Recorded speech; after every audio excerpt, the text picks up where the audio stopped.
According to Google, sin is an immoral act that goes against divine law, right? Right. And I'm pretty sure y'all heard of the 9 commandments, right? You know, thou shalt not kill, thou shalt not steal, love thy neighbor.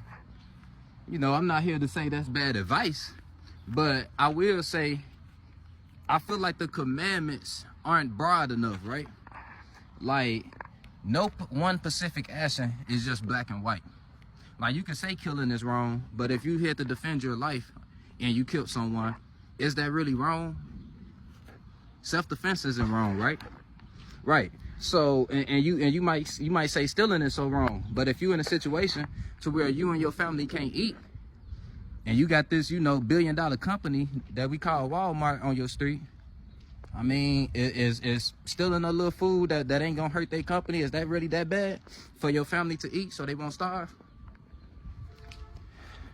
Not this, and that's not saying stealing is an honorable act. I'm just trying to add a little more wisdom to the subject, right? Because we all know that no action is black and white. It all depends on the intent behind that action and the context of why that action happened, right?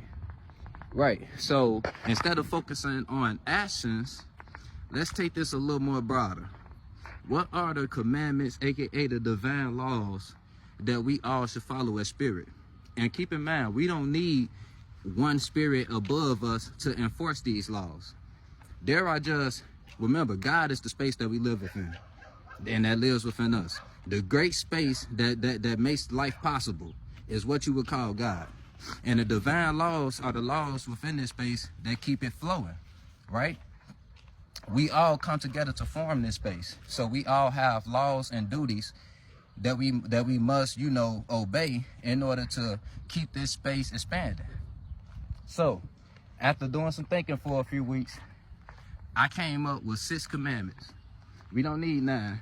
It's only 6 commandments, 6 laws that we must follow, or we will be in a state of hell. Each hell will look different, and I'll explain each form of hell that we could put ourselves in by not obeying these laws. Now, so let's break them down. Commandment number 1 is one should remember. Oh yeah, if y'all see me look down, I got notes. One must remember, one is all and all is one. What do I mean by that? This one space that we live within, this one great space that we live within that we call the universe. We all come together to form this, right? Like all of our awarenesses come together to form realities, right? All realities come together to form this world that we see, right? And all worlds come together to form what we call the cosmos, right? The universe. So it's safe to say that we all are responsible for this one space. One is all and all is one. If you ever want to feel the joy of this, all you have to do is clear your mind, get into a meditative space or clairvoyant space, the God space, whatever you want to call it. But if you clear your mind and you look at your environment, it doesn't matter what you're looking at, whether it's a tree or a person, you will feel one with that being. You will feel the oneness of everything if you don't have any distractions in your mind, like anticipating the future or thinking about the past or thinking about whatever desire you're trying to get to. If you eliminate those distractions from your mind, even just for a moment, and just feel the joy of being alive, feel the joy of actually being aware and present, you will feel the overall awareness and presence around you and feel the compassion and connectivity to that. It's important that we all become aware of this interconnectivity, because if we don't, it'll be easier for us to get lost in our own mind, right? Like if you have no concern about the overall space that we are expanding, no concern about the people around you or anything like that, you will become what we call selfish, right? And with being selfish, you can become egotistical, manipulative, you know, all of these energies that can help you get shortcuts to your goals, but at the same time, they will be detrimental in terms of you actually sustaining connection. There's nobody like no user, right? Nobody like a leech, nobody like a manipulator. So you will eventually end up all alone if you're not one for all. It's all for one, one for all.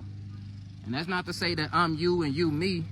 That's just saying that we are all connected. And it's all our jobs to come together to keep this this what we call life expanding. You feel me? So yeah, if you don't want to end up in a place all alone, in a space all alone, always remember that we are all connected, interconnectedly. And we are all in this together. You'll never be alone. You feel me? Now that's commandment number 1, remembering that one is all and all is one. Commandment number 2 is one must create.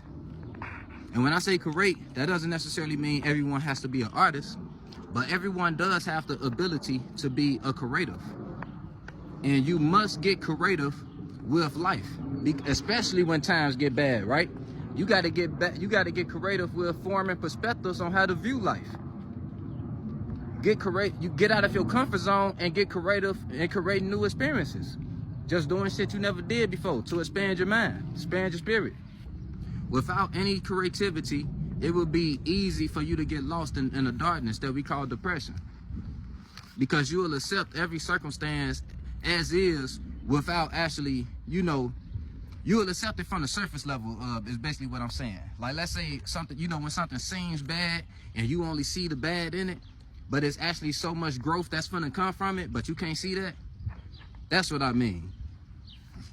You have to be creative enough to be able to look through a storm and see the beauty in it.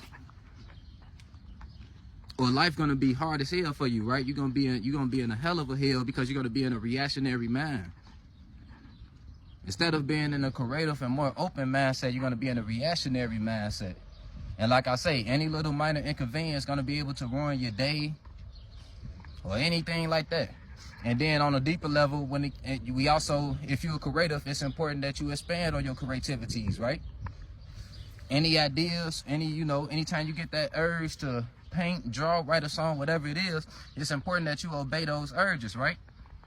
Or it can lead to depression, anxiety, because you got so much energy built inside you that you're not releasing. So we must release our energies. Now, commandment number 3 is one's character must be pure. And what do I mean by pure? I mean transparent. Your character should be genuine to who you are as a spirit, because like I say, life is only spirit, mind, and body. As spirits, as the conscious space that we are, our mind is here to represent the space that we are in as a spirit. And when you start forming your mind around what your environment wants, or forming your mind around, external desires and shit like that, you can easily lose yourself. Put yourself in a state of hell where you're unaligned with your true spirit, which will put you in an unaligned physical environment, which can lead to unaligned situations where you might experience or see something that you didn't want to see or experience. And it'll be crazy how often it'll be happening to you too. When you unaligned with yourself and unaligned with your environment, trying to be aligned with your environment, you'll be surprised at how many situations you end up in, to where, oh man, you was in a party, you got shot up. Oh man, you was on the block and you witnessed somebody get hurt. Or oh man, you just got robbed, or anything like that. So it's important that you express your true energies, express your true natures, so you can attract your true soul family, and you won't have as many unaligned situations, and you won't be in an unaligned environment. You feel me? So that's commandment number 3. One's character must be pure. Now, commandment number 4 is one must connect. And I'm not gonna stay long on this one because this is common sense, right? The world wouldn't be what it is if we didn't relate and connect to each other. We must do that to expand the world, right? We relate on certain desires, we connect on those desires, and we build on those desires. That's the world in a nutshell. So that's commandment number 4. One must connect. If you don't obey that commandment, it's obvious what your hell will look like, right? You'll have a life of stagnation, a life of regrets. Because if you didn't connect, trust me, you didn't expand too much. So you'll have a life of stagnation, a life of regrets, and you'll be trapped in your own mind even after you die. You won't even be able to move on because you weren't relatable and connected to anybody. You didn't expand your mind. You know, you stayed in your own comfort zone, in your own space. So when you die, you're still gonna be attached to that mind. You're still gonna be attached to that routine that you were doing every day and shit like that. So you're gonna be in what we call a purgatory, to where you're just living the same day over and over in your mind, and you're thinking it's real life. I mean, you can think that pseudo all you want to, but I guarantee you, if you get too attached to your own mind and your own space, you will not expand when you die. But let's say you don't believe in the afterlife. Let's forget all that. We can just talk about your physical life. Your physical life will be a living hell if you don't relate and connect with others. Okay? None of us are here to be lonely. Now, step 5 is to self-reflect. And that's just to keep your spirit in check. Make sure you don't get lost in the reactions of your environment or want validation from your environment, or get lost in any biases. You know, you might have gotten into an argument today. If you don't self-reflect on that argument from an unbiased perspective, you could lose a great connection that way, right? Because you'll be that's how you get too attached to a perspective and become what we call stubborn, right? Stubborn energy is a separate energy from God too. That's a demonic energy. Because stubbornness stops you from expanding. It keeps you in the same spot, in that same space, in that same perspective. So you don't want to be stubborn. You want to self-reflect on any internal wars or external wars within yourself or within the environment. You want to self-reflect on these things from an unbiased perspective and make sure that, you know, you're not afraid to hold yourself accountable. Okay? If you don't do that, like I say, it's going to be the same type of hell from step 4, to where you live a life alone, a life of regret, and shit like that. Now, commandment number 6 is, and this is the final commandment. This is basically a summary of all the other commandments, right? I've used this word so much. Step 6 is one must expand. I've been talking about that the whole damn video. The way you expand is by following the other five laws, the 5 commandments. If you just remember that you are a piece of the all, and that we are all here as like almost like pixels in a painting, almost like pixels within a picture, and we all come together to form this beautiful picture that we call life. As long as you stay in the space of knowing that, as long as you actually let your creative energies flow, don't allow yourself to become stuck in perspectives, allow your character to be pure, express the genuine natures of your spirit, relate and connect, and make sure that you self-reflect when need be. Do all of these things, I guarantee you your spirit will expand. And from your space expanding, that's going to cause the overall space to expand, right? Because you're going to inspire others. You're going to start to influence others to be in a just as pure space as you. And boom, now we all growing just from your growth. Thank you, God. It's your boy Spiritual Trey signing out. Remember, you are not your mind. You are the spirit that's forming and creating your mind. So take your time and form and create your mind, family. Don't let your environment form and create it. It's your boy Spiritual Trey signing out. Love you, family. On the beat, start preaching. Feel no evil, see no evil, but peep it. I don't aim for the stars, I want leeches. And the snakes, boy, I'ma kill the whole